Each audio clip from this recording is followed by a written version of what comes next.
ఇలాంటి press మీట్‌ల్లో directors ఎక్కువ మాట్లాడతారు. ప్రొడ్యూసర్స్ తక్కువ మాట్లాడతారు. సో, రామారావు గారు మొత్తం మాట్లాడేశారు. నా దగ్గర మాట్లాడటానికి ఇంకేం లేదు.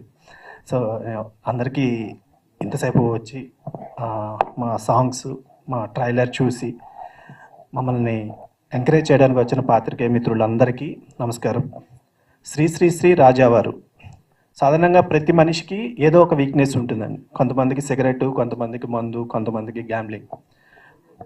మనం ఆ అలవాటు నుంచి బయటికి రావడానికి చాలామంది ప్రయత్నిస్తారు. కానీ చాలా కొద్దిమంది మాత్రమే సక్సెస్ అవుతారు. అందుకే ఇందులో ట్రైలర్‌లో డైలాగ్ ఉంది. నరేష్ గారు చెప్తారు, మనిషి గెలవడం అంటే తనని తాను గెలవడం అని. సో, మనకున్న అలవాటుని కానీ దేన్నైనా ఎలా బ్రేక్ చేసుకుని బయటికి రావాలనే కాన్సెప్ట్‌తో చేసిన సినిమా అండి ఇది. So, hero Nitin. సో, అంటే మన పక్కింటి కుర్రాళ్ళలాగా ఎలాగ యాక్ట్ చేస్తారో అక్కడి నుంచి మొదలుపెట్టి యాక్షన్ సైడ్ కానీ సాంగ్స్ కానీ చాలా అద్భుతంగా చేశాడు.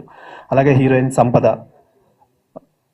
మిగిలిన ఆర్టిస్టుల్లో రావు రమేష్ గారు కానీ నరేష్ గారు కానీ, అంటే బేసిక్గా నేను చేసే ప్రతి సినిమాలోనూ ఫ్యామిలీస్ ఎక్కువ మంది ఇలా ఆర్టిస్టులు ఉంటారు.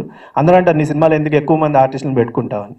సో, మన ఇంట్లో చిన్నప్పుడు మనం పెరిగిన వాతావరణం కానీ మన కుటుంబాల్లో కానీ ఎక్కువ మందితోటి మనకు ఒక అనుబంధం ఉంటే ఆ మనుషులు పెరిగిన విధానం వేరుగా ఉంటుందండి.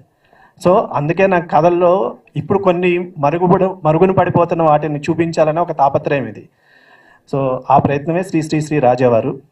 సో, తప్పకుండా ఈ సినిమా మీ అందరినీ అలరిస్తుంది. ఎవరిని డిసప్పాయింట్ చేయదు. కమర్షియల్గా కానీ ఎంటర్టైన్మెంట్ పరంగా కానీ మ్యూజిక్ పరంగా కానీ అద్భుతంగా ఉంటుంది.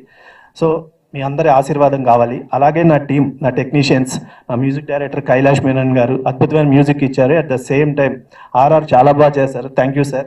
అట్లాగే నా కెమెరామెన్ దాము గారు, నా ఎడిటర్ మధు గారు, నా డైరెక్షన్ టీం నరేంద్ర వర్మ, ప్రదీప్, మొత్తం అందరూ ఈ చాలా కష్టపడి చేసిన సినిమా. అంటే ప్రతి సినిమాలో ఇదే చెప్తాము, టెక్నీషియన్స్ అంతా కష్టపడి చేశాము అని. ఎవరు ఎంత కష్టపడి చేసినా రేపు మీ అభిమానం, మీ ఆశీర్వాదం ఉంటేనే ఏ సినిమా అయినా సక్సెస్ అయ్యేది. ఎందుకంటే ప్రొడ్యూసర్స్ అయినా మేమైనా ఇక్కడ నిలబడి చెప్పేది మేము అద్భుతాలు తీసాము, ఇది డెఫినెట్గా చాలా బాగా పే చేస్తుంది అని. కానీ మేము ఏ ప్రొడ్యూసర్ అయినా ఏ డైరెక్టర్ అయినా మిమ్మల్ని మెప్పించాలనే తీస్తాము. అది ఎంతవరకు మెప్పించింది అనేది ఫస్ట్ మార్నింగ్ షో అయితేనే తెలుస్తుంది. బట్ ఆ విషయంలో అయితే మేము కాన్ఫిడెంట్గా ఉన్నాము. సో, మీ అందరి ఆశీర్వాదం కావాలని